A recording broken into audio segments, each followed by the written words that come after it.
एकादशी है और अगर कोई व्यक्ति कैलोरीज देखे ना तो एकादशी वाले दिन ज्यादा खा लेता है। वो इतना तला हुआ, इतना जो है खतरनाक भोजन होता है एकादशी वाले दिन। वैसे प्रसाद है, उसके प्रति कोई भाव नहीं, पर लोग बाग इतना ऐसा अपना स्वरूप व्यवहार बना लेते हैं कि उन पर तरस आने लगता है कि आज एकादशी है इनकी। हमारी एक बात सुनिएगा, नाम जप याद रखिएगा, नाम जप, कथा श्रवण, तीर्थ यात्रा और कोई भी व्रत नियम, ये तब तक पूर्ण नहीं माना जाएगा जब तक आप इसको एक्साइटेड होकर के नहीं करोगे। अगर आप केवल उसको नियम मान करके करोगे तो उसको करने का कोई लाभ नहीं। सबसे पहला नाम जप। कई लोग नाम जप करते हैं, तो नाम जप करते हैं तो उनकी माला वो कभी कभी इतनी जल्दी भगाते हैं और इतनी जल्दी जल्दी उसको पूरा करने में लगते हैं कि कैसे भी पूरी हो हम उठ के जाएं। आपका वो नाम जप व्यर्थ है। आप उसको धीमे धीमे ही करेंगे तो ही उसका फल मिलेगा। प्रत्येक मनके में आपका भाव होना चाहिए, नहीं तो आपका नाम जप व्यर्थ है। सबसे पहला नाम जप, वो आपको सौभाग्य मान करके करना है कि मेरा सौभाग्य कि मैं नाम जप कर रहा हूं। तो केवल क्रम की तरह नहीं होना चाहिए। दूसरा हमने क्या बताया, तीर्थ यात्रा। प्रेशराइज होकर के कभी तीर्थों में मत जाओ, कभी धाम में मत जाओ, कभी भी किसी भी इन स्थान, बल्कि आप प्रेशर में जब जाते हैं ना तो और ज्यादा अपराधी बनता है आपसे। आप दुनिया के किसी भी कोने में जाइए, पर तीर्थों में जब जाएं, धामों में जब जाएं, तब आप एक्साइटेड होकर के ही जाइए, बहुत आनंद में भर के जाइए, उत्साह में भर के जाइए। अब क्या बताएं, घर वाले पीछे पड़ रहे हैं, चलना पड़ेगा, जाना तो पड़ेगा। गंगा जी में ठंड तो बहुत है, नहाना तो पड़ेगा। गंगा सागर में जाना तो पड़ेगा। गोमती सागर में डुबकी लगानी तो पड़ेगी। द्वारकाधीश देखने तो पड़ेंगे। प्रसाद पाना तो पड़ेगा। ये सब अपराध बन जाता। ये पड़ेगा नहीं, ये पड़ेगा वाली चीज कोई ठाकुर जी को गरज नहीं पड़ी कि आप पाओ। आपको उत्साह से ही पाना चाहिए। नाम जप, तीर्थ यात्रा और तीसरा कथा श्रवण। ये भी प्रेशर में नहीं कि घर वाले कह रहे हैं तो सुनना पड़ेगा। अब हमारे रिश्तेदार कथा कराने जाना तो पड़ेगा, वो भी आते हैं हमारे यहाँ, हमको तो जाना ही पड़ेगा। पर वो बात अलग है, हम तो पार्टी करते हैं, वो कथा कराते हैं, तो क्या बताएं। वो भी पार्टी करें तो हम जाएं उनके यहाँ, लेकिन ऐसे प्रेशर में नहीं जाना कथा। मत आओ, इससे अच्छा तो अपराध बनता है। और दूसरी बात, कथा में तो एक और चीज, मनोरंजन के लिए नहीं। मनोरंजन, एंटरटेनमेंट, चलो 3 घंटा थोड़ा मन लगेगा। महाराज जी ये वाला भजन सुना दो, महाराज जी आप भजन ज्यादा सुनाओ, कथा कम सुनाओ। एंटरटेनमेंट नहीं है ये, एनलाइटमेंट है, मनोमंथन है। नाम जप, तीर्थ यात्रा, कथा श्रवण और चौथा कोई भी व्रत, नियम, अनुष्ठान। अगर इन चारों में आपके अंदर उत्साह नहीं है करने में, तो ये चारों व्यर्थ हैं, बल्कि अपराध हैं। चौथा क्या है, व्रत। कई लोग एकादशी व्रत करते हैं ना, तो दशमी को इतना खा लेते हैं कि एकादशी को ज्यादा भारी ना पड़े उनको, इतना खा लेते हैं। और कई लोग घर वाले भी, अरे खा लो और खा लो, कल तो एकादशी है, 2-3 रोटी ज्यादा खा लो। नहीं। और ये केवल एकादशी व्रत की बात नहीं है, ये दुनिया में कोई भी व्रत आप करते हो, उस व्रत के प्रति अगर आपके मन में ये भावना है। करवा चौथ जो होता है, माताएं जो करती हैं पति के लिए, अहोई अष्टमी माताएं करती हैं बच्चों के लिए, ये व्रत भी अगर इनमें भी उत्साह नहीं है तो भी उसका कोई लाभ मिलने वाला नहीं है, उसका कोई लाभ पूर्ण होता नहीं है। सबसे बड़ी बात है, चाहे दुनिया की कोई भी आध्यात्मिक क्रिया करो, चाहे सांसारिक क्रिया करो, उसमें जब तक उत्साह नहीं होगा, एक्साइटमेंट नहीं होगी आपके अंदर, वो क्रिया उसमें अब व्यर्थ। अब बच्चा स्कूल जाता है पढ़ने के लिए, पर कैसे जाता है? रो रहा है सुबह से ही, नहाना नहीं है, मुझे जाना नहीं, पेट में दर्द हो रहा है, मैं नहीं जा रहा। वो बालक अगर रोज रोते रोते जाता है तो फिर उसका रिजल्ट खराब आना स्वाभाविक है। लेकिन माता पिता के उठने से पहले बालक उठ गया, अपने आप नहा लिया, अपना बैग लगा लिया, तैयार हो गया, वो बालक निश्चित है कि अच्छा ही है, क्योंकि वो एक्साइटेड होके जाता है। तो संसार की कोई भी क्रिया हो, आप उसमें कितनी व्यवस्था करते हैं, कितना व्यवस्थित होके करते हैं, वो बहुत जरूरी नहीं है, आप एक्साइटेड कितने हो उस चीज को करने में। तो एकादशी ये कहीं अपराध ना बन जाए, इसलिए जब तक एक्साइटमेंट ना आवे करने का तब तक मत कीजिएगा। उत्साह होना चाहिए आपके अंदर। आज एकादशी, आज तो हम खूब भाव से, आज हम एकादशी पे कहां गए पता है? पूरी दुनिया तो द्वारिकाधीश ही जाती है, द्वारिका आएंगे तो द्वारिकाधीश ही जाएंगे, पर हमारा स्वभाव है कि हमको कुछ नई नई जगह मिले हम वहां जाएं। आज हम श्री जगन्नाथ मंदिर गए थे द्वारिका में, इसीलिए आज हमने जो है जयदेव महाप्रभु की स्तुति से ही कथा का प्रारंभ किया। श्री जगन्नाथ भगवान का प्राकट्य का मूल स्थान तो द्वारिका ही है। ये जो जगन्नाथ जी का स्वरूप आप देख रहे हैं, ये कहां प्रकट हुए? यहीं तो प्रकट हुए। कथा सबको पता है, जिनको नहीं पता फिर सुनो। यहीं द्वारिका में भगवान की सब पटरानियां, उनकी एक इच्छा रहती है कि हमको कृष्ण लीला सुननी है, हमको मथुरा की लीला सुननी है, हमको वृंदावन की लीला सुननी है। देव की मैया के पास जा नहीं सकती, क्योंकि देव की मैया ने तो ब्रज लीला देखी नहीं, वो तो कारागृह में रही हैं। द्वारिका में केवल 3 लोग ऐसे हैं जिन्होंने ब्रज लीला का दर्शन किया है। कौन? पहले तो स्वयं श्री कृष्ण, दूसरे श्री बलराम जी, और तीसरी बलराम जी की माता जी रोहिणी मैया। इन तीनों ने ही केवल ब्रज का दर्शन किया, ब्रज लीला का। बाकी यदुवंशियों में किसी ने दर्शन नहीं किया। अब कृष्ण पटरानियां ठाकुर जी के पास जाती हैं कि हमें ब्रज लीला सुनाओ, तो ठाकुर जी तो आंख बंद करके और महाराज यहां से आंसू निकलने लगते हैं। रुक्मणी जी बोली नहीं नहीं नहीं सुननी, आप रहने दो, मत सुनाओ। बलराम जी से सब संकोच खाती हैं, क्योंकि वो जेठ जी हैं, उनसे कैसे पूछें। तो बची एक रोहिणी मैया।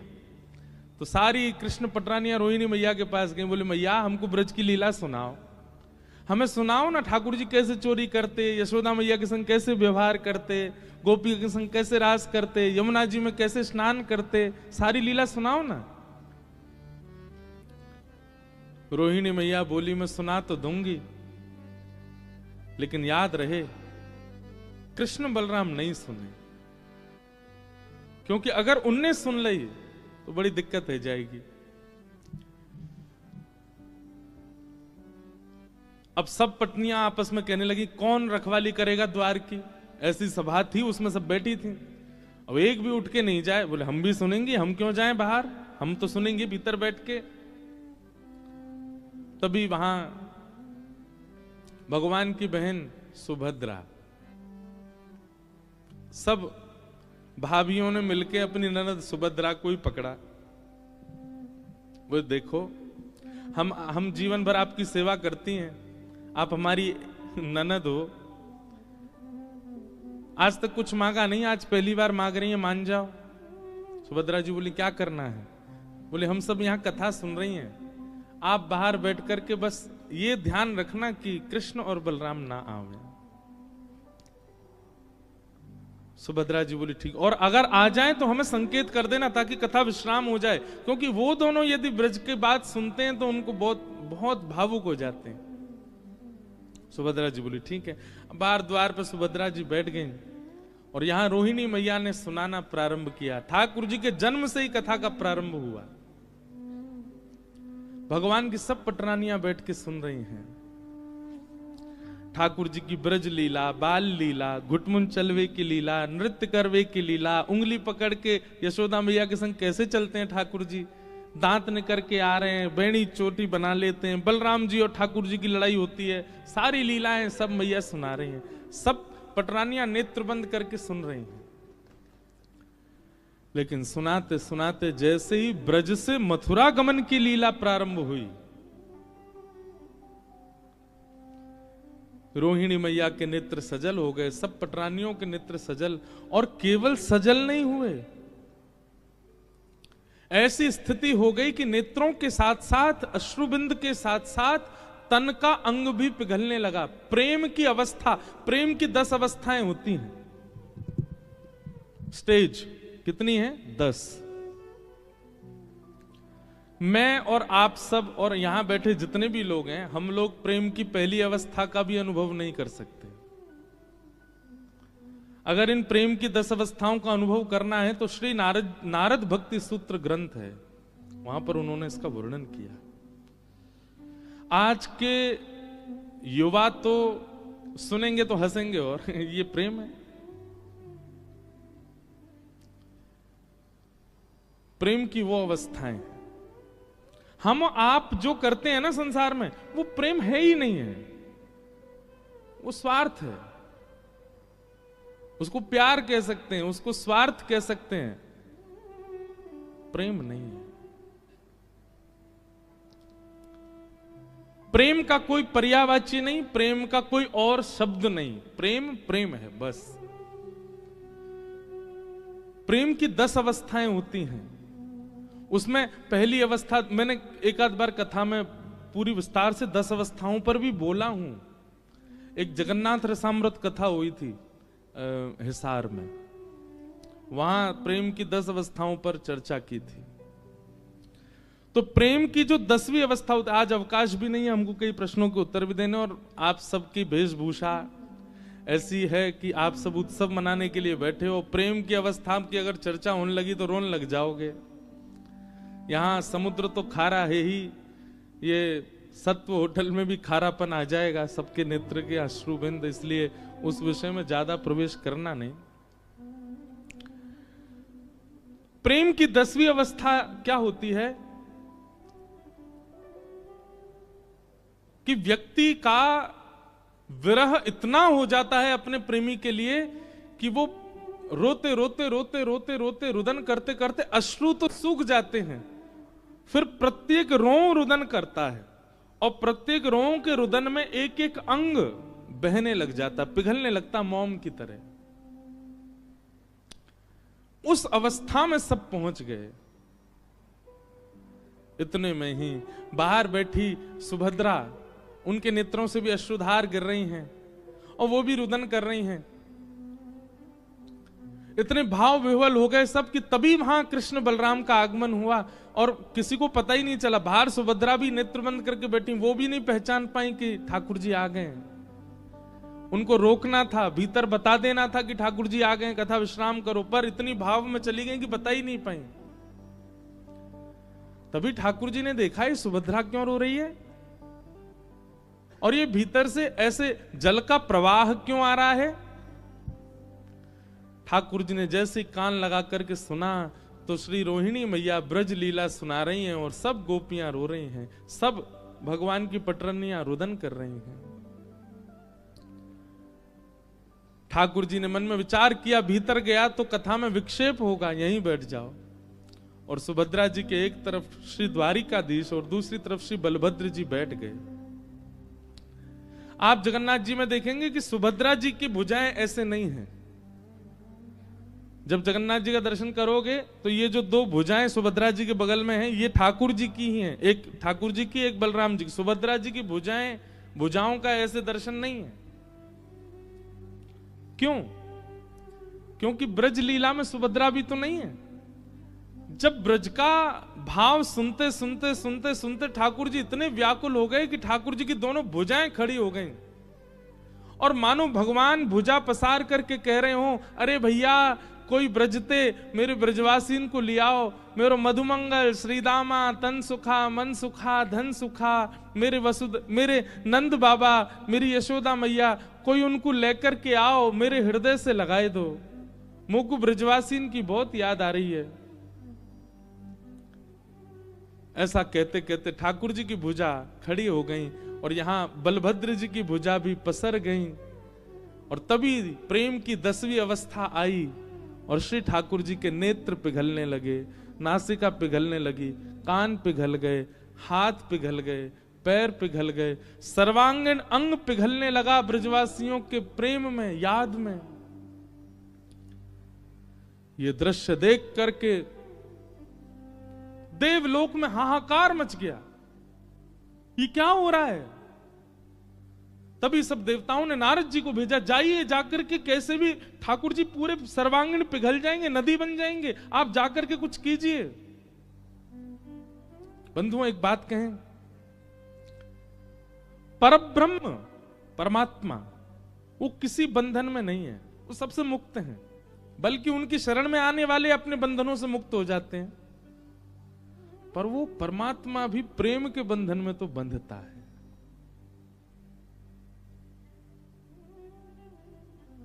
क्यों भात भरने गए नरसिंह मेहता के यहां? प्रेम।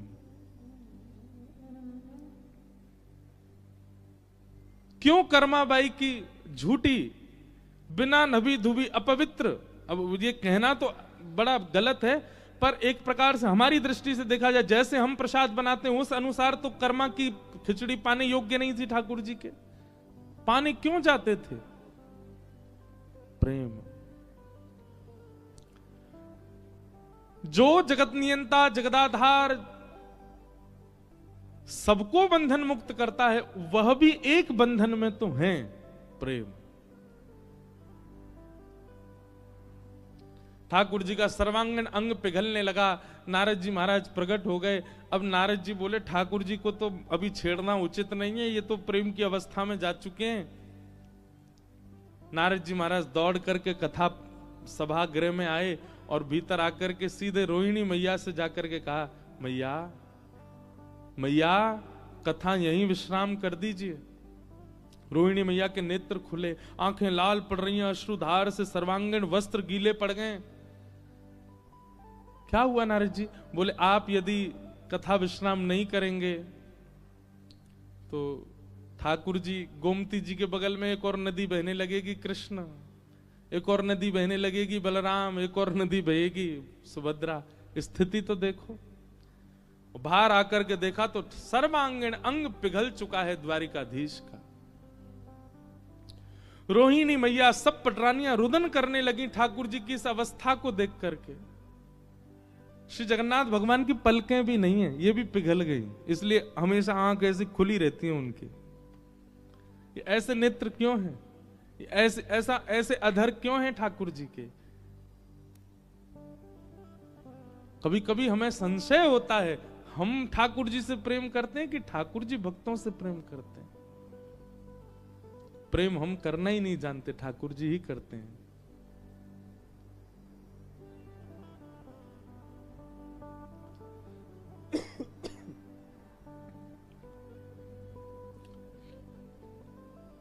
सब लोग चरणों में वंदन करने लगे।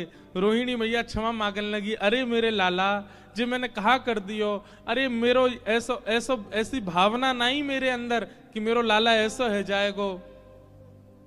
अंक में भरने लगी ठाकुर जी को, बलभद्र जी को, सुभद्रा जी को। जैसे तैसे ठाकुर जी जब ठीक हुए, नारद जी महाराज कहने लगे, भगवान ये कैसा स्वरूप बन गया आपका? ठाकुर जी बोले, वो चिंता मत करो, कुछ दिन की लीला अभी द्वारिका की बची है, हम पुनः वैसे ही हो जाएंगे, परंतु इस स्वरूप को आप ध्यान से देखिए। यही स्वरूप कलिकाल में लोगों को बताने के लिए व्यवस्थित किया जाएगा, ताकि लोगों को ये बता सके कि मैं ब्रजवासियों से कितना प्रेम करता हूं।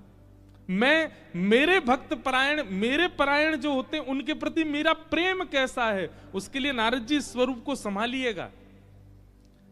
एक राजा होंगे इंद्रद्युम्न नाम के, और वे मेरे स्वरूप की प्राप्ति के लिए खूब यत्न करेंगे, तब वे मेरा एक स्वरूप बनवाएंगे, और तब उस मूर्तिकार से यही स्वरूप प्रकट होगा, और यही जगन्नाथ कहकर के पूरे विश्व में प्रसिद्ध कहलाएगा। बोलो जगन्नाथ महाप्रभु की जय। ब्रजवासी वल्लभ सदा मेरे जीवन प्राण, इनको नाही बिसारी हूं मोहे नंद बाबा की। कितने प्रिय हैं ठाकुर जी को ब्रजवासी। ब्रजवासी का मतलब, अब आप लोगों में से कई ये भी सोच सकते हैं खुद ब्रजवासी ना, यही हमारे अपनी अपनी प्रशंसा कर रहे हैं। नहीं, ठाकुर जी से प्रेम करने वाला हर वैष्णव ब्रजवासी है, और उससे ठाकुर जी बहुत प्रीति करते हैं। तो वही स्वरूप द्वारिका में प्रकट हुआ, और उसी स्वरूप को श्री नारद जी महाराज ने श्री जगन्नाथ भेजा, और कलिकाल में इंद्रद्युम्न राजा के यहां भगवान श्री जगन्नाथ बनकर के प्रकट हुए। तो आज हम गए थे, अब संभवतः हमको कोई बताने वाले ऐसे विशेष तो थे नहीं, एक भैया हमको लेकर के गए द्वारिका के, पर वहां आप द्वारिका में एक चीज अनुभव करते हैं, जैसे ही आप जामनगर से द्वारिका के लिए आएंगे, उजड़ा उजड़ा सा दिखेगा चारों ओर, ना कोई खेती, ना कोई बाड़ी, ना कोई वृक्ष, ना कोई फल, ना कोई फूल, कुछ नहीं। दूर दूर तक आपको खाली मैदान, रेगिस्तान ऐसा दर्शन होगा। लेकिन ऐसे द्वारिका में आज पहली बार हमने एक अद्भुत स्थान, वो जहां जगन्नाथ जी विराज रहे हैं, उसका दर्शन किया। दूर है थोड़ा सा, यहां से नागेश्वर के मार्ग में है, और जिनमें बस हो वो खोज लेना उनको, एकांत में रहते हैं, वहां भीड़ भी नहीं है ज्यादा। वहीं श्री जगन्नाथ मंदिर के सामने ही सरोवर है, और एकमात्र वो सरोवर है पूरे द्वारिका में जहां पर कमल खिलते हैं, वहां कमल विराज रहे हैं। तो हमारे मन में तो जैसे मैं उतरा गाड़ी से, तो मेरे मन में तो ऐसा आया कि सरोवर नहीं है, ये निश्चित ही सब भगवान की पटरानियां, ठाकुर जी, बलराम जी, सुभद्रा जी जब कृष्ण विरह सुन के रोए होंगे, उन्हीं के अश्रुबिंद हैं, इसीलिए कमल खिल रहे हैं। बाकी पूरी द्वारिका में कहीं कमल नहीं खिलते, उसमें इतने अद्भुत अद्भुत कमल खिले हुए। भीतर श्री जगन्नाथ जी विराज रहे हैं। जगन्नाथ जी का मंदिर, वहां कोई पुजारी जी थे, वो बता रहे ये मुगलों ने भी लूटा और अंग्रेजों ने भी लूटा। जहां जहां स्वर्ण लगा था, वहां वहां अब स्वर्ण जैसा पेंट कर दिया है, और मंदिर बहुत प्राचीन है। उसको वो कैसे पता चला? क्योंकि उसकी जो दीवार थी वो कम से कम इतनी मोटी मोटी, ज्यादा बड़ा विस्तृत मंदिर नहीं है, पर बहुत शांति है वहां। अद्भुत वट वृक्ष हैं, उनके नीचे बैठ जाओ, 2-2 घंटा बैठे रहो। सामने सरोवर है, उसमें कमल खिले हुए हैं, बहुत सुंदर दर्शन। तो श्री जगन्नाथ जी का मूल प्रादुर्भाव स्थान आज हम देख के आए द्वारिका में, वहां गए, दर्शन करके आए। आज हमने एकादशी पे सुबह से द्वारिकाधीश के दर्शन नहीं किए, जगन्नाथ जी के किए। इसीलिए आज कथा प्रारंभ होती ही हमने जयदेव महाप्रभु की स्तुति गाई, क्योंकि जगन्नाथ जी को बहुत प्रिय है। श्री नाभा जी कहते हैं, ता सुनवे राधा रमण अवश्य पधारे। ये जयदेव महाप्रभु की स्तुति जो गाता है, ऐसा कहते हैं प्रारंभ से अंत तक वो व्यक्ति जितनी देर गाता है, बस अनुभव करे, उस पूरे क्षण में, एक क्षण के लिए ठाकुर जी जरूर उसके सामने आते हैं। चाहे वायु के रूप में आए, चाहे किसी कण के रूप में आए, ठाकुर जी आते जरूर हैं, बस वो अनुभव करे। इसलिए आप कोई भजन गाओ, कीर्तन गाओ, कुछ भी करो, खूब आप मन इधर उधर रखो, पर जब आप जयदेव महाप्रभु का गीत गोविंद गाओ तो बहुत अनुभव करते हुए बैठिए। कान, आंख, नाक, जीव, त्वचा सबको अनुभव युक्त करके बैठिए, निश्चित ही कोई अनुभव ठाकुर जी का आपको होगा। ये जयदेव महाप्रभु की स्तुति का प्रभाव है, ठाकुर जी निश्चित आते हैं। तो ऐसे जगन्नाथ जी के दर्शन हुए। फिर उसके बाद एक गौशाला गए, वहां गायों के दर्शन हुए, द्वारिकाधीश की गैयाओं के दर्शन करके अब आप सबके दर्शन कर रहे हैं। जगन्नाथ जी के दर्शन, गौ दर्शन, अब भक्त दर्शन, अब शाम को करेंगे द्वारिकाधीश के दर्शन। तो ऐसा आज का दिन व्यतीत हुआ। खूब सुंदर आज नंदोत्सव होना है। आप सब लोग बिल्कुल धैर्यवंत होकर के बैठिएगा, खूब आनंद आएगा। कुछ भाव आए हैं। एक तो हमने कल कहा वो नंद लाला ने माता यशोदा जी सांवर। आज हमको कितने लोगों ने, एक कहां है, दो, तीन कितने लोगों ने लिख करके दिया, और सुबह सुबह 4-5 और भी आ चुके हैं। आज इतने लोगों ने लिख के दे दिया है कि अब पर्याप्त है हमारे पास। गाएंगे आज तो जन्मोत्सव है, आज नहीं गाएंगे, कल या परसों में गाएंगे पूरा। कुछ प्रश्न हैं, इनके उत्तर सुन लेते हैं।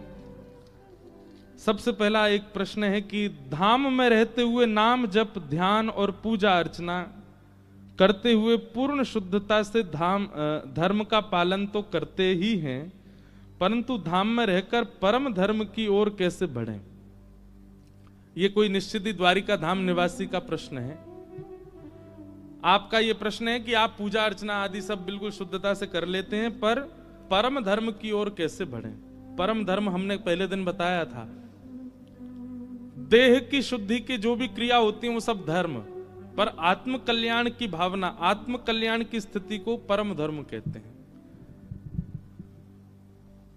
ठाकुर जी के धाम में आप रहते हो तो इसका मतलब यह है कि इस धाम का दायित्व आपके पास है, इसीलिए आप धाम में जन्मे हो। हमारा वृंदावन में जन्म हुआ तो वृंदावन की रक्षा, सुरक्षा, शुद्धता, सेवा का कर्तव्य मेरा है, क्योंकि मेरा जन्म वहां हुआ है। इसीलिए हम कथा गा रहे हैं और सबको वृंदावन से जोड़ रहे हैं। मैं अपने कर्तव्य का पालन कर रहा हूं। यही मेरे लिए परम धर्म है कि मैं धाम से लोगों को जोड़ रहा हूं। आप धाम में रहते हुए श्री ठाकुर जी ने जिन जिन नियमों का पालन किया उनका पालन करो। ठाकुर जी ने क्या पालन किया? धाम में राजा महाराजा आ जाएं, उनको बाद में पूछते थे ठाकुर जी।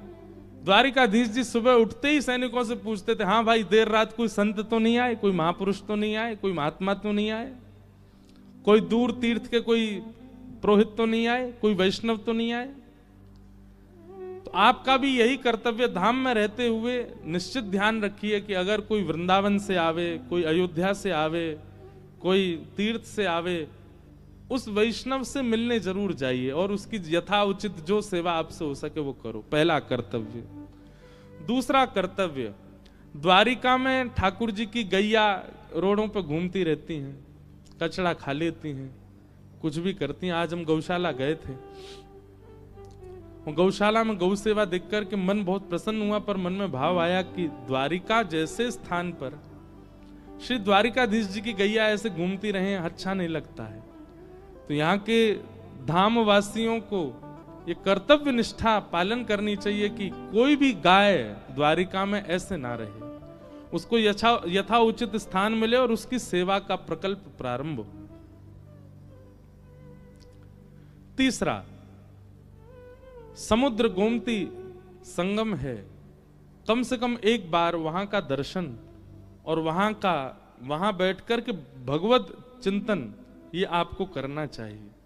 अब ऐसे कई भाव आते जाएंगे चित्त में, पर ये विशेष 3 भाव हैं, इनका आप पालन करो। द्वारिकाधीश दर्शन इसमें नहीं है। ठाकुर जी दर्शन देने के लिए धाम वासियों के लिए नहीं बैठे, बाहर वालों के लिए बैठे। धाम वासियों में तो स्वयं ही ठाकुर जी विराजमान है, इसलिए वो अवसर मिले तो करो, नहीं तो ये 3 क्रिया। फिर आपने एक प्रश्न किया कि बच्चों को सहज रहना कैसे सिखाएं। सहज समझते हैं? डाउन टू अर्थ, दीन। आजकल युवा सहज नहीं है और उसके पीछे कारण क्या है? जरा सी उपलब्धि मिलने पर ही उनको अहंकार आने लग जाता है। और सबसे बड़ी बात है कि आज मन, बुद्धि, विचार, चिंतन सब कुछ ये कर्ण पिशाचिनी ने अपने पास धर रखे हैं। इनका नाम हमने क्या रखा है? कर्ण पिशाचिनी। कानों की पिशाचनी है ये कर्ण पिशाचनी भी है, ये नेत्र पिशाचनी भी है, ये मन पिशाचनी भी है, सब है। जब से ये आए हैं दुनिया में और जब से जितने ज्यादा क्या बोलते हैं उसको, बढ़िया होते जा रहे हैं, उतना ही ज्यादा व्यक्ति स्वाभाविक जीवन नहीं जी रहा है। सुबह उठते से रात्रि सोने तक व्यक्ति का बस इसके प्रति ध्यान ज्यादा है, और इसी कारण से बच्चे सहज नहीं बन पाते, सरल नहीं बन पा रहे। गलती से कोई महापुरुष घर में आ जाएं तो बच्चे ये भी नहीं जानते उनको प्रणाम कैसे करना चाहिए। एक हाथ से जय हो, एक हाथ से प्रणाम करने से हमारे शास्त्र कहते हैं कि जो बचे हुए पुण्य हैं वो भी खत्म हो जाते हैं। सदा दोनों हाथों से प्रणाम, और एक एक नया प्रणाम है वो यहीं छू लेते हैं, पेट पे ही, जांग पे ही, घुटने पे ही। ये प्रणाम का नियम नहीं है। प्रणाम में तन झुके ये आवश्यकता नहीं, पर मन झुकना चाहिए। पूर्ण रूपेण जिनके सामने आप हो भाव से प्रणम्य होना चाहिए। तो भैया आप दीन बनाने का एक ही है, सहज बनाने की एक ही उपाय है। जबरदस्ती करिए मत। अगर हो सके तो थोड़ा सत्संग में उनको लाना शुरू करो, शायद कोई एक शब्द उनके हृदय को परिवर्तित करे। फिर और भी कई भाव हैं। एक किन्होंने मुझे नरसिंह मेहता जी का भाव भी लिख के दिया है, बीच में मुझे अवसर मिलेगा तो मैं इनको भी स्पर्श करूंगा। आइए कथा में प्रवेश करें। आज कथा क्रम बहुत ज्यादा है, ठाकुर जी का जन्मोत्सव करना है, तो उस भाव में हम लोग अब चलते हैं। बोलो वृंदावन बिहारी लाल की। कल हमने श्रवण किया कि भागवत जी की रचना हुई। वेद व्यास जी ने भागवत की रचना किस भाव से की? कल हमने बताया था कथा में, वेद व्यास जी ने भागवत की रचना धर्म, अर्थ, काम और मोक्ष इन चारों को प्रधान ना करते हुए प्रेम प्रधान भागवत जी की रचना केवल इसलिए हुई है ताकि सुनने वाले के चित्त में प्रेम प्रकट हो सके, चाहे वो परिवार के प्रति हो, समाज के प्रति हो, ठाकुर के प्रति हो। प्रेम प्रादुर्भाव केवल भागवत श्रवण से ही हो सकता है। ये बात हम खुले मंच से कह रहे हैं। अगर आप भागवत जी का आश्रय लेते हैं आप प्रेमी बन जाओगे, और खूब कथा सुनने के बाद भी प्रेमी नहीं बने हैं तो आप जाके केवल समय व्यर्थ करके आए हैं, कथा नहीं सुन रहे हैं। कथा प्रेमी बनाती है। भागवत जी की रचना करके वेद व्यास जी महाराज ने अपने पुत्र सुखदेव जी को प्रदान की, और श्री सुखदेव जी ने यही कथा परीक्षित को सुनाई, और यहां सूक्ष्म महाभारत का प्रसंग प्रारंभ होता है कि यदा मृधे कौरव संजयानां वीरे स्वथो वीरगतिं गतेषु वृकोदरा विग्ध गदा विमर्श भृगुनुरुदंडे धृतराष्ट्रपुत्रे। बहुत सावधानी से सुनिएगा। महाभारत एक ऐसा अद्भुत रत्न है हम भारतीयों के पास जिसको हम अभी पहचान ही नहीं पाए। आप सब लोगों से एक प्रार्थना है, देखो प्राण जाने निश्चित है, हम सबके जाने वाले हैं, किसी दिन चले जाएंगे। उससे पहले पहले एक बार महाभारत पढ़ जरूर लीजिए। देखना नहीं, सीरियल वाली महाभारत से काम नहीं चलेगा। सीरियल वाली, और वो भी पुरानी वाली हो तो फिर भी ठीक है, मोटा मोटी बाहर की नॉलेज लेने के लिए वो ठीक है, पर हम कोई खंडन नहीं कर रहे हैं। नए नए जो महाभारत के प्रति एपिसोड्स आते हैं वो तो देखने लायक ही नहीं है।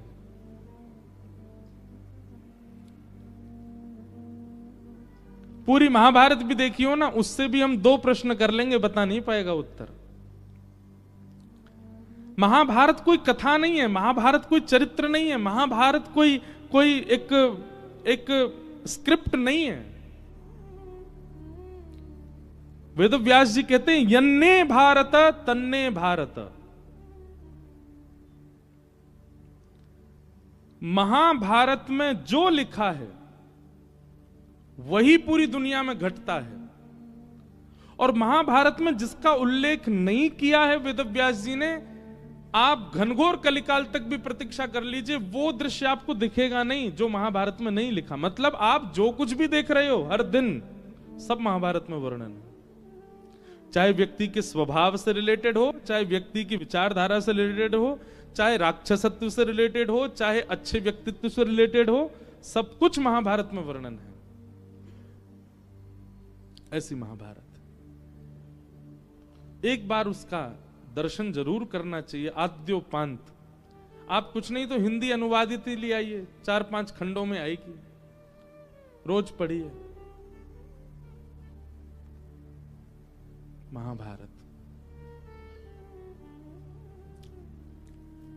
और महाभारत में भी मैं कथा में कहा करता हूं, 3 लोगों के ऊपर विशेष फोकस कीजिएगा, और तीनों की नाम राशि एक ही है। पहले तो कृष्ण, दूसरे कर्ण, और तीसरी कुंती। तीनों पे आप इन तीनों के भाव देखने के बाद आश्चर्य करोगे अपने ऊपर कि हम किस बात से दुखी थे, हम किस चीज को लेकर के दुखी थे। भगवान ने बहुत बड़ी कृपा की कि ये सब हमारे साथ नहीं हुआ जो कुंती, कर्ण और कृष्ण ने देखा है। धर्म के 4 चरण होते हैं, सत्य, दान, दया और पवित्रता। और ये काला व्यक्ति कौन है? कलयुग। कलयुग धर्म के 3 पैर काट चुका है, सत्य, दान, दया और पवित्रता। ये 3 पैर कलयुग में नहीं है, केवल एक पैर बचा है, सत्य। हम दान नहीं कर रहे हैं, आडंबर करते हैं दान के नाम पे। दया नहीं है हमारे चित्त में, वो भी आडंबर ही है। और पवित्रता तो पूछो ही मत, हम जैसा पवित्र तो कोई हो ही नहीं सकता है। पवित्रता तो बहुत है हम लोगों में। कई लोगों को सुबह जल्दी उठना होता है ना, और रात को नहा के सोते हैं। एक बार विदेश की कहीं की बात है, तो हमने एक बहन से पूछा, मैंने कहा आप सुबह ऑफिस कितने बजे जाते हो? बोले 7 बजे। मैंने कहा उठते कितने बजे हो? 6:30 बजे। मैंने कहा ऑफिस कितना दूर है? बोले 20 मिनट। मैंने कहा आप 6:30 बजे उठ के 7 बजे ऑफिस कैसे पहुंच जाते हो? बोले कुछ नहीं, बस सुबह तैयार हुए, गाड़ी में बैठे, कॉफी ली, बर्गर लिया, वो अपना खाते गए, पहुंच गए। मैंने कहा वो सब ठीक है, नहाए कब? बोले वो तो रात में नहा के सोते हैं हम। मैंने कहा जय हो पवित्रता की साक्षात प्रतिमूर्ति, मुझे आज दिखी। अरे भले आदमी, कई लोग ऐसे हैं वो सुबह सुबह मंगला करने भी बिना नहाए धोए जाते हैं। एक माता जी मुझे अभी नाथ द्वार में सुबह मुझे रोज बोले, मैं रोज मंगला करने जाती हूँ, रोज मंगला करने जाती हूँ। एक दिन मैंने उनको पकड़ा, मैंने कहा सुनो नहा के जाती हो? महाराज जी मंगला में नहाना थोड़ी। तो मैंने क्यों? ठाकुर जी भी तो नहीं नहाते मंगला में, तो हम क्यों नहा के जाएं? वो भी तो सीधे उठते ही दर्शन देते हैं, तो हम भी सीधे उठते ही दर्शन करते हैं। जय हो पवित्रता की साक्षात। 2 मूर्ति, एक विदेश में मिली, एक आज मिली है। ये तो सब ऐसी एक व्यवहारिक बात मैंने कह दी, नहीं तो स्वयं से पूछे आप पवित्र रहते हो?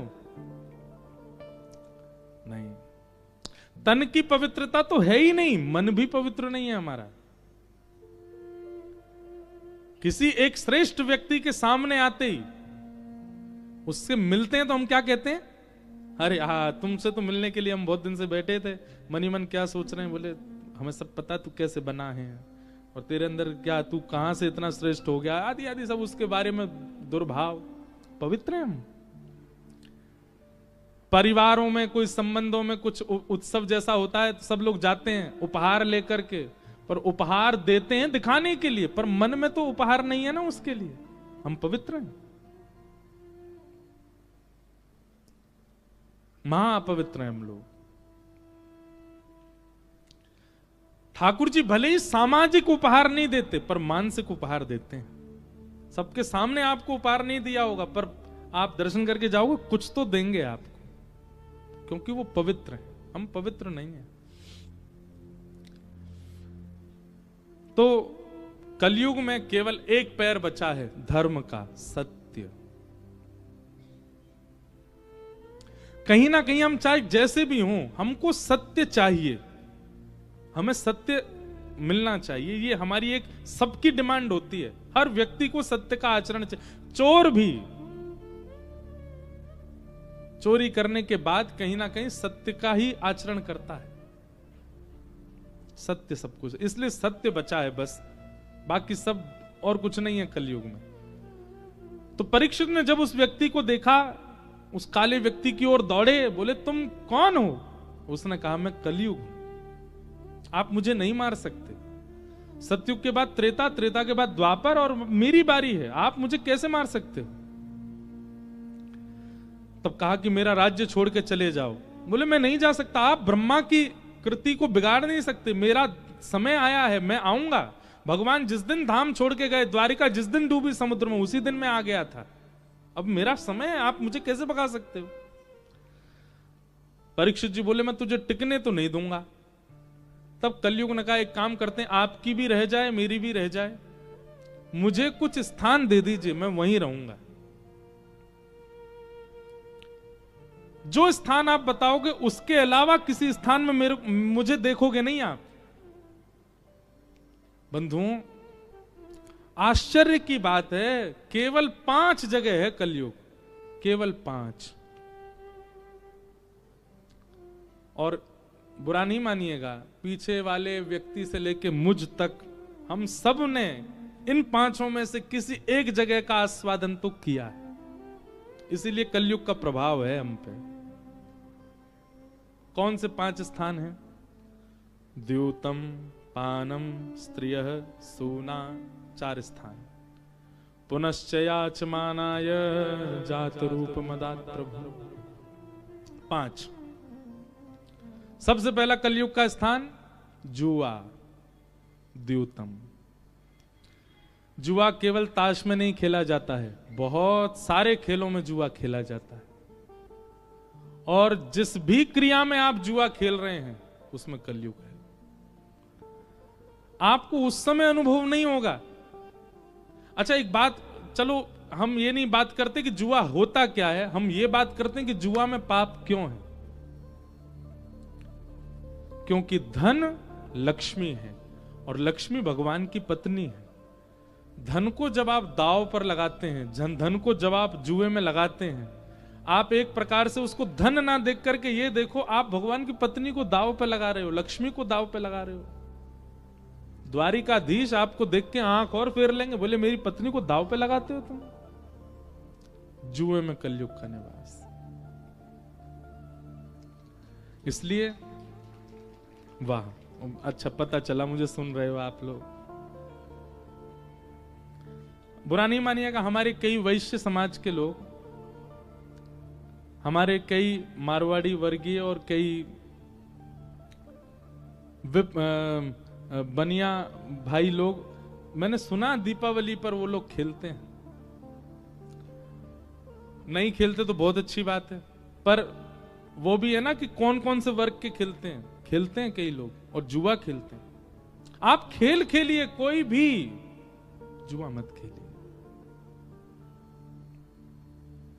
द्यूतम, उसमें कलयुग का निवास है। उस समय आने वाला धन, वो समय आने पर आपके कुल में, आपके खानदान में विकृत बालक होंगे, विकृत बुद्धि वाले बालक होंगे, दुष्ट बालक जो आपकी सुनेंगे तक नहीं, अंग भंग हो जाएंगे। ऐसा करके आगे कुल में ऐसे बालकों का जन्म हो सकता, उस धन का यदि उपयोग होगा तो। लोग इस बात को समझते नहीं है। इसलिए द्यूतम, जुआ जितना हो सके बचिए, नहीं खेलिए। दूसरा कलयुग का निवास क्या है? पानम, मदिरा पान, सुरा पान,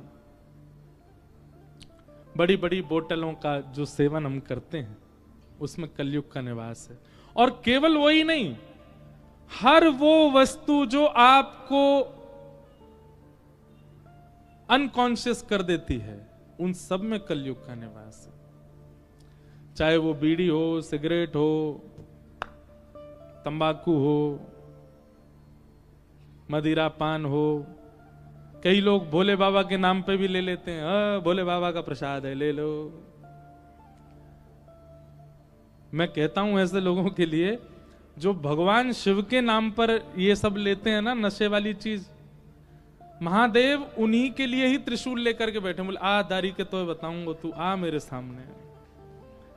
और तुम ये सब ले रहे हो, भांग धतूरा धुआं उड़ा रहे हो हमारे नाम से, तो बेटा ये क्यों भूल जाते हो कि विष भी हमने ही पिया था, गले में धरा है यहां पे, उसको पियो।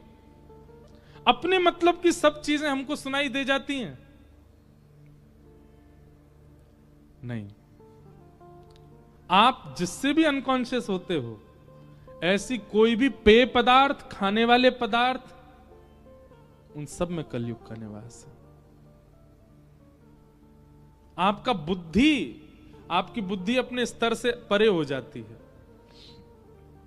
एक बहुत विचित्र आदमी मेरे पास आया, मुझसे बोला महाराज जी आप कह रहे हो अनकॉन्शियस, मैं तो कॉन्शियस ही पी के होता हूं, मेरा तो मन ही उसमें तभी लगता है।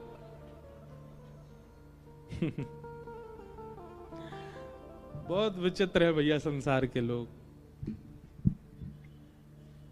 द्यूतम पानम, और तीसरा स्थान बताया गया स्त्रीय, पर स्त्री और पर पुरुष संग।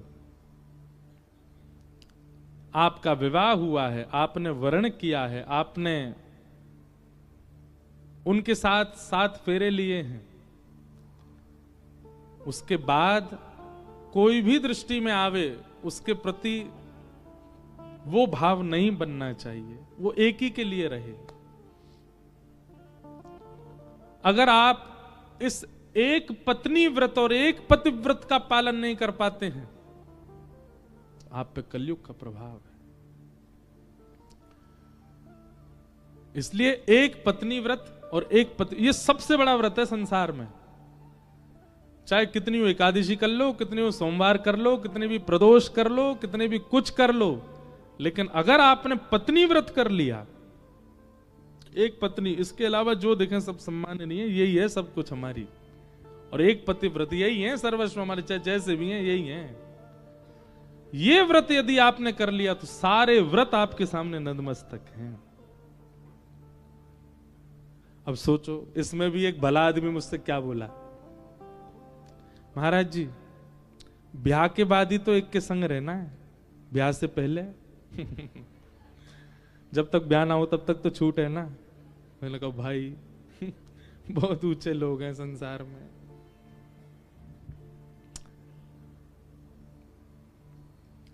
पत्नी व्रत, पतिव्रत, अगर इसका पालन आप नहीं कर पा रहे हैं तो विवाह के समय अग्नि साक्षी मानी थी, विवाह के समय बड़े लोगों का आशीष लिया था, विवाह के समय वेद मंत्रों ने साक्षी दिलाई थी, इन सब की साक्षियों पर कीचड़ डाल दिया आपने। माता पिता के आशीष लेने का दुर्फल मिलेगा आपको अगर विवाह के बाद किसी के प्रति कुदृष्टि जाती है तो। वेदों की आज्ञा का उल्लंघन करने का आपको प्रतिफल मिलेगा। अग्नि साक्षी मान करके फेरे लिए थे, अग्नि का दंड मिले, कितने दंड मिलते हैं। इसलिए व्यक्ति को अब तो टिकते ही नहीं है, ब्याह हो ही नहीं रहे, हो ना तो मतलब रुके ही नहीं पा रहे हैं। उसके पीछे कारण पता है क्या है? प्रदर्शन। आप अपना सब कुछ प्रदर्शित कीजिए, पर हमारी एक बात मानिए, अपने गोपनीय संबंधों को प्रदर्शित मत कीजिए कहीं भी। अपना संबंध जो है आपका पति पत्नी का है आदि जो भी है, वो गोपनीय रहने दीजिए। वो जितना गोपनीय रहेगा उतने ज्यादा आप बढ़िया रहेंगे। हम जितने पॉडकास्ट होते हैं हमारे, जितने इंटरव्यू, सब में बोलता हूं मैं ये बात। आपका ठाकुर जी से भी प्रेम है ना, वो भी गोपनीय रखिए, उसको भी ज्यादा प्रकट मत कीजिए। प्रकट केवल उतना करो जितना संसार सह सकती है। और या फिर एक और बात बताएं, प्रकट गलत कर दो, अंतरंग बढ़िया रखो अपना। सबको बस बहकावे में रखो, हमारा तो ऐसा है, पर अंतरंग भाव से आपका भाव अलग हो, वो गोपनीय रखो। हमारे लाल जी से हमारा जो प्रेम है ना, वो केवल उतना ही प्रकट, उतना ही उजागर कर रखा है जितना होना चाहिए, उससे अधिक नहीं। तो द्यूतम पानम स्त्रियः, और चौथा स्थान बिना परिश्रम के कमाया गया, नहीं, द्यूतम पानम स्त्रियः सूना, सूना यानी कि हिंसा, लड़ाई झगड़ा कलेश, जबरदस्ती की बातों पर लड़ना झगड़ना, इतनी छोटी सी बात है, वो प्रेम से भी सुलझाई जा सकती है, पर नहीं हम तो लड़ेंगे, इसमें भी कलयुग का निवास है। मैंने इडली बोले थे, तुमने चावल ही क्यों बनाए, लड़ लिए इसी बात पे महाराज, कुकर फेंक के मार रहे हैं एक दूसरे पे। मैंने तो दाल खानी थी, आपने कड़ी क्यों बना दी, इसी बात पे लड़ रहे हैं। अब ये तो बात वो है जो मंच से बोल सकते हैं, लोग इतनी छोटी छोटी बातों पे लड़ लेते हैं। ये विवाद जितने लंबे चलते हैं उतना ज्यादा कलयुग हावी होता है आपके ऊपर। जितना जल्दी हो उसको समाप्त किया कीजिए। और अंतिम और पांचवा लक्षण कलयुग का है बिना मेहनत के कमाया गया धन। इसलिए हमारी आपसे प्रार्थना, वर्क फ्रॉम होम मत किया करो। बीच में ये प्रचलन चला, ना तो बच्चे पढ़ते हैं स्टडी फ्रॉम होम में, ना लोग कोई काम करते हैं वर्क फ्रॉम होम में। इसलिए मेहनत कीजिए, परिश्रम करके धन कमाइए, तो ही धन शुद्ध होगा। बिना परिश्रम के जब आप धन कमा लेते हैं, कई लोग मुझसे पूछते हैं, कई बच्चे पूछते हैं स्टॉक मार्केट के बारे में और ये सब चीजों के बारे में, वो गलत तो नहीं है, ये नहीं है। सीधी बात है, आपने मेहनत की नहीं, आपने बैठे बैठे कमा लिया, तो वो निश्चित है कि वो आपको, वो कलयुग का धन है, वो आपका विनाश करेगा।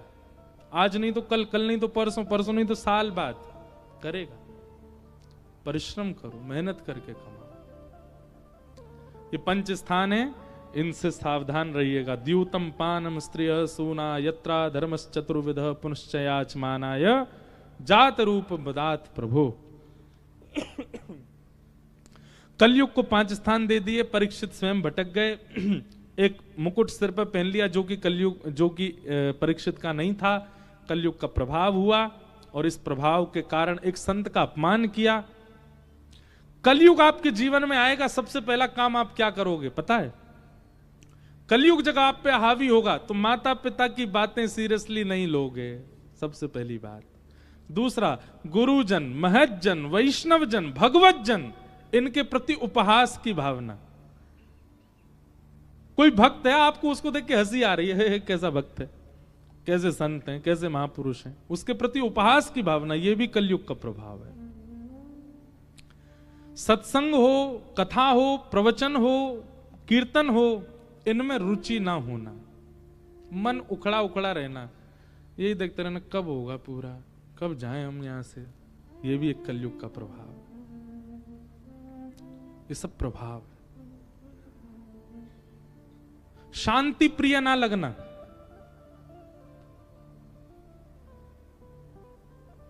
जहां पर सब समाज बैठ करके दुनिया भर की उल्टी सीधी बातें कर रहे हो, वहां बैठने की इच्छा होना, ये भी कलयुग का प्रभाव, बहुत प्रभाव है।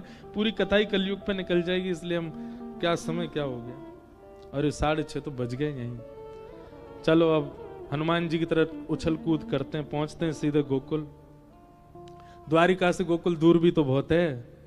दूर नगरी, बड़ी दूर नगरी, दूर नगरी, बड़ी दूर नगरी, कैसे आऊं रे नंद लाला, कैसे आऊं रे नंद लाला, कैसे आऊं मदन गोपाला, कैसे आऊं मदन गोपाला, तेरे गोकुल नगरी, बड़ी दूर नगरी, दूर नगरी, बड़ी दूर नगरी, दूर नगरी।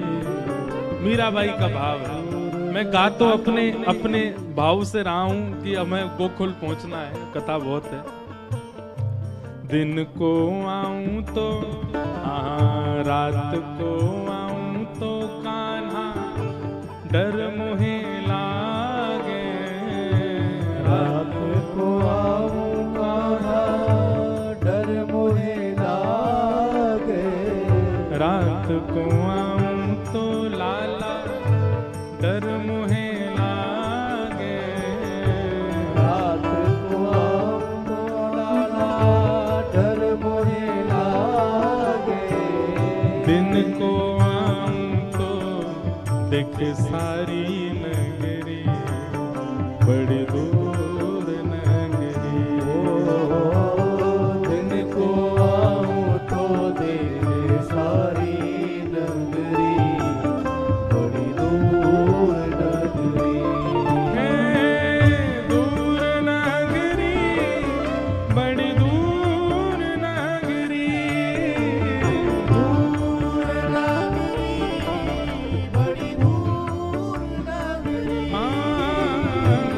दूर नगरी बड़ी दूर नगरी, दूर नगरी बड़ी दूर नगरी, ओ मीरा के प्रभु गिरधर नागर, मीरा के प्रभु गिरधर नागर, हमारी भक्तिमती मीराबाई यहीं भेंट द्वारिका नहीं गए हो तो कर आओ दर्शन। और अब तो सुविधा हो गई, पहले तो नाव से जाना पड़ता था, अब तो फ्लाईओवर बन गया है पूरा। बेट मतलब टापू, उस पर द्वारिका जी, वहां की कथा सुनाऊंगा मैं एक दिन।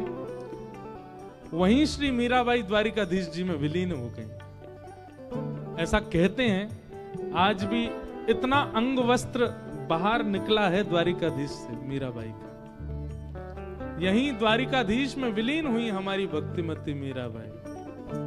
मीरा के प्रभु गिरधर नागर, मीरा के प्रभु गिरधर नागर, मीरा के प्रभु गिरधर नागर, मीरा के प्रभु गिरधर नागर, तुमरे दर्श बिन मैं तो हो गई बाबरी बड़ी दूर नगरी।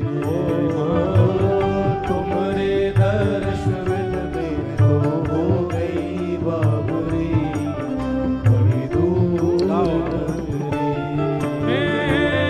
दूर नगरी बड़ी दूर नगरी, दूर नगरी बड़ी दूर नगरी, दूर नगरी बड़ी दूर नगरी, दूर नगरी बड़ी दूर नगरी, ओ कैसे आऊं रे नंदलाला, कैसे आऊं रे नंदलाला, कैसे आऊं मदन गोपाला, कैसे आऊं मदन गोपाला, तेरे गोकुल नगरी बड़ी दूर नगरी, दूर नगरी बड़ी दूर नगरी, दूर नगरी बड़ी दूर नगरी। भगवान ने स्वधाम गमन किया, पांडवों ने स्वर्गारोहण किया। अब हम थोड़ा जल्दी जल्दी कथा को समेटेंगे, केवल प्रणाम मात्र करेंगे बीच के प्रसंगों को, क्योंकि गोकुल जाना, फिर कल से तो ब्रज लीला ठाकुर जी की प्रकट होएगी। तो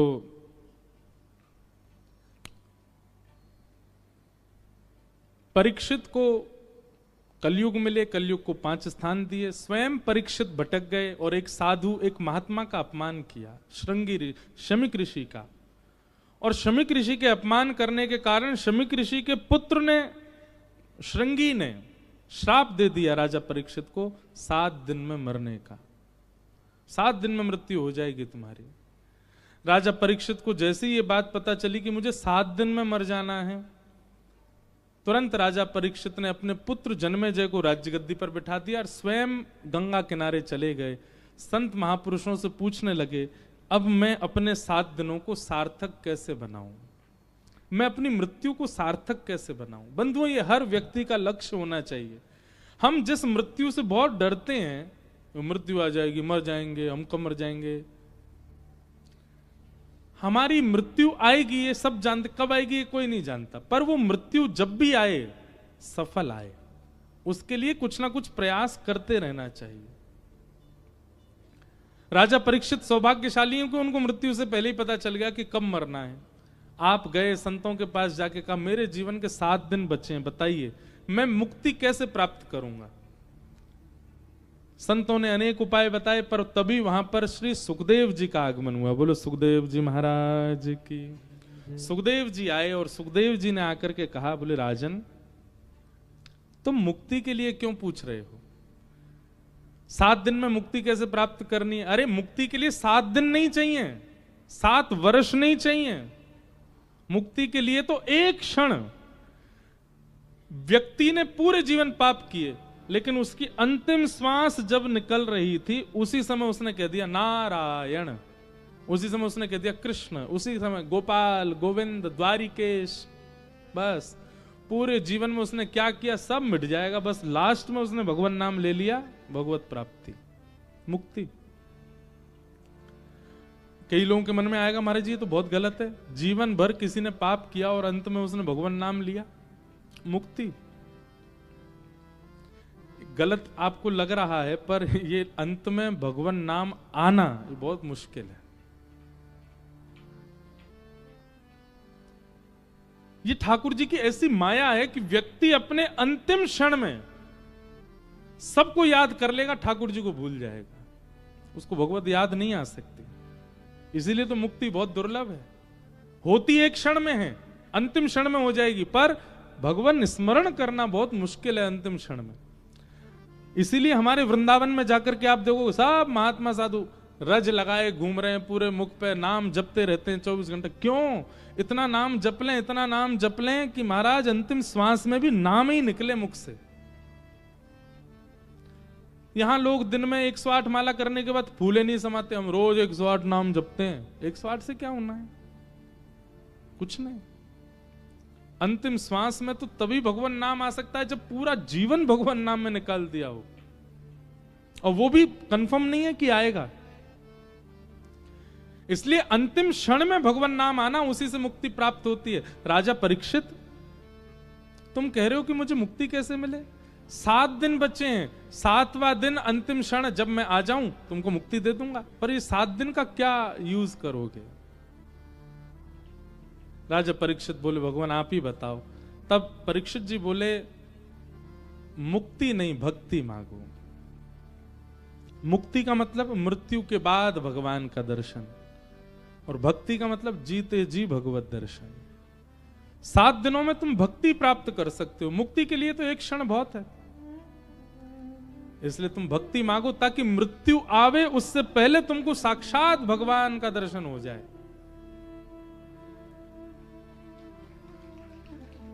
परीक्षित जी महाराज बोले, भगवान अब मुझे मुक्ति की चिंता ही नहीं है, अब मुझे 7 दिन में केवल एक चिंता है कि कहीं मेरा अंतिम समय आ जाए, उससे पहले मैं भगवान दर्शन ना कर पाऊं, ऐसा ना हो। मुझे मृत्यु से पहले पहले ठाकुर जी दिखा दो। तब सुखदेव जी कहते हैं, बैठो मेरे सामने, अब हम तुमको भागवत की कथा सुनाएंगे। और यहां से अब सुखदेव जी सुनाना प्रारंभ करते हैं। सबसे पहले सुखदेव जी ने सृष्टि का वर्णन किया, पृथ्वी कैसे बनाई, भागवत जी की साइंस है। सबसे पहले उद्भिद, स्वेदज, जरायुज, अंडज, कैसे कैसे जीव बनाए, 84 लाख योनियां कैसे बनाई। लोग कहते हैं मुर्गी पहले आई, अंडा, अंडा पहले आया, भागवत जी में लिखा है अंडज। सब कुछ निर्माण करने के बाद सबसे अंत में मानव की रचना की। और जैसे ही मानव बनाए तो भगवान इतने प्रसन्न हो गए ब्रह्मा जी से, जो किसी को नहीं दिया वो मानव को दिया। क्या? बुद्धि। उद्देश्य क्या है? कर्म भी करे और कर्म करके भजन भी करे और मेरी प्राप्ति करे। इस प्रकार सृष्टि का प्रसंग सुनाया गया। बहुत सुंदर प्रसंग है। समस्त प्रसंग सुनाते हुए फिर यहीं पर कपिल देवूति संवाद सुनाया गया। गुजरात में ही बिंदु सरोवर है, आज ही हमें पता चला। एक वैष्णव यहाँ विराज रहे हैं, उन्होंने बताया। ऊंझा करके एक जगह है गुजरात में, वहां बिंदु सरोवर है और वहीं भगवान कपिल ने देवूति माता को ज्ञान उपदेश किया था। भगवान कपिल बहुत सुंदर, इसी को हम दर्शन शास्त्र कहते हैं। इसी प्रसंग को, इसी को सांख्य शास्त्र कहा जाता है। यही फिलॉसफी है भागवत की, बहुत अद्भुत है। पर अभी समय का अभाव, हम प्रणाम मात्र करते हैं। हमारे संग यही दिक्कत है, हमको 7 दिन में हमारी कथा पूरी नहीं होती, इसलिए नासिक में हम 1 महीना की कथा करते हैं। 30 दिन, उसमें भी पूरी नहीं हुई। तब हमको एक महापुरुष बोले, बेटा तुम 1 महीना कर लो, चाहे 2 महीना कर लो, चाहे एक हमारी चातुर्मास कथा हो रहा 4 महीने की, एक ही जगह पे 4 महीने की कथा, उसमें भी पूरी होने वाली नहीं है भागवत जी, इतनी विस्तृत है। एक महापुरुष बोले पूरा जीवन भी तुम बोलते रहोगे ना, अगर तुम एक दिन ऐसा संकल्प ले लो, अब हम कथा तब विश्राम करेंगे जिस दिन हमारे प्राण जाएंगे, तब तक कहते ही रहेंगे, तो भी तुम पूरी नहीं कर पाओगे, इतनी विस्तृत है। इसीलिए तो ये पुराण है, कोई किताब नहीं है, कोई ग्रंथ नहीं, क्योंकि हर बार कुछ